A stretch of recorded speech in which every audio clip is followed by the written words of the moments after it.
Hello, welcome, Cabbage here. In War of the Visions, we had a live stream last night, and this is one of the bigger ones where like series producer Hirono came, and then the head director. So let's talk about what they talked about. There were three topics: the collaboration, and then a little bit of info on another story, and then some roadmap. I'll talk about the roadmap stuff when that stuff is more released and they have more details. We'll just talk about the collaboration and then the another story here. But they teased a collaboration, and then they also teased those monsters will be joining. So like famous monsters. And then I was looking at it and I was thinking like that could be in relation to the collaboration, or it could be something separate. If it were something separate, maybe it would be like legacy Final Fantasy monsters or bosses coming to the game. I'm a big fan of the Four Fiends from both 1 and 4, so maybe I was thinking they would come. But if it were a collaboration monsters thing, it could be Monster Strike or Monster Hunter. But yeah, some of the most famous monsters in Japan are Dragon Quest monsters. I was happy to see this because I'm a fan of Dragon Quest. I played those before I played any Final Fantasy, actually. And like, Dragon Quest just puts a smile on everybody's face. Like Final Fantasy, it's a little bit serious, but Dragon Quest, it's always a fun time, and it's cute. And artwork by Toriyama Akira of Dragon Ball fame. But we have the collaboration with Dragon Quest Tact. This is the tactical RPG mobile game. I think it came out a little over a year ago, but I'll take any Dragon Quest because they all have the same characters. Okay, and then we have the two Hatcher units. They'll come out, looks like 1 week after the other. First one will be Zoma, an ice element, cost 90 unit. I'll talk about the what they do in maybe more detail later. But he looks like kind of a semi-tanky back row magic user, so similar to Golbez. When I heard that, I admit I was a little bit disappointed, because I don't know, Golbez didn't super impress me even when he first came out. If anybody has Golbez, I would be interested to hear how you've liked using him, how good his lifespan has been.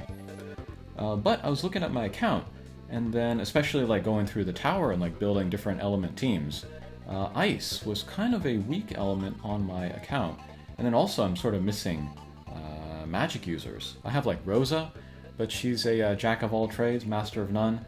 And then I have Mediana at 99, but I don't think I'm going to take her to 120. So Zoma actually can fill a niche in my account. And I actually have enough vision ore to go to the ceiling, but I'm not going to do that. I'm going to stick to my 100 pulls and then stop whatever happens, because I'm not dying for him. I think it'd be funny to have him because he just looks so out of place in the War of the Visions world, but yeah, I don't need him. And then there is a Vision card, also released that day. This will be another Hatcher get. We'll see what that does. And then a week later will be Pissarro, Fire Element, cost 90, a physical attacker. Doesn't look like it has a lot of big AoE attacks, maybe small AoE attacks or single target. I'm gonna skip them. I'm pretty happy with my fire account, so yeah, we'll go for Zoma. He's from Dragon Warrior 3, by the way, final boss there. Okay, and then there will be a handout slime. This is awesome. And rarity, I guess that's the second since Zazan, cost 20. And I am super happy about this. I was always on the verge of pulling the trigger on taking Zazan to level 120, because you could use him in a limited class match or something. Sometimes they have the 220 cost, so you could use a Zazan and then 2 cost 100 units. But now we'll have the option of the slime. And then lightning element, main job slime.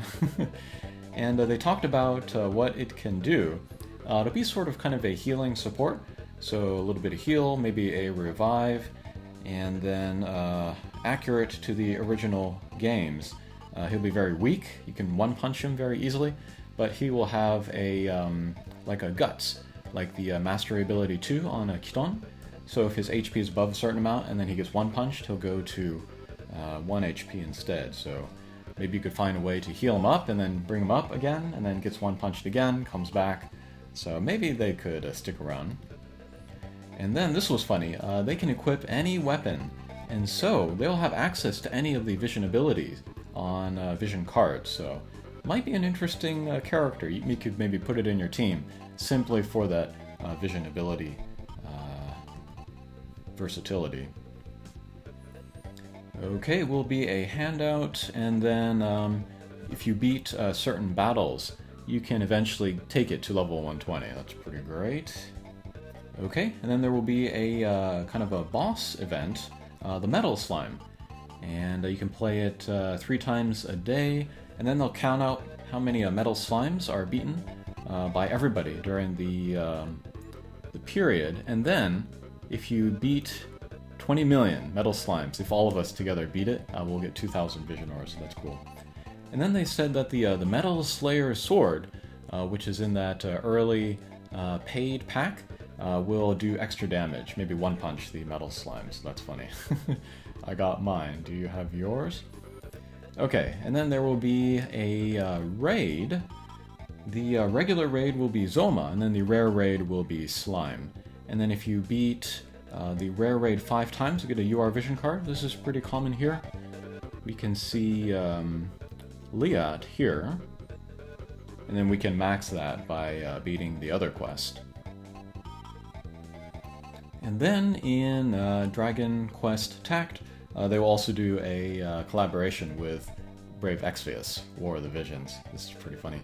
I looked at the trailer on the Dragon Quest game, but no real details, no like character design or anything, so looking forward to that. Alright, let's see if there's anything I missed about the collaboration. They said that Pizarro will be kind of an evade-based character. Fire does not have a lot of evade vision cards, so they will release a fire-focused evade vision card soon, they said. The Metal Slime boss can run from battle, and I remember getting the Dragon Quest units and fighting the bosses in Final Fantasy Brave Exvius, and those were some of my favorite collaborations. Those were really fun. King Leo, that was one of my favorite handout units. Okay, alright, let's talk about another story. So, yeah, there will be a part 2. I think a lot of people was looking forward to this, myself included.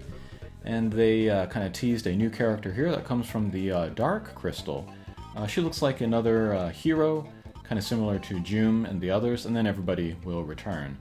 And then they also hinted that elements not yet represented will also get characters. So like Earth was left or something? I can't remember who else, but yeah.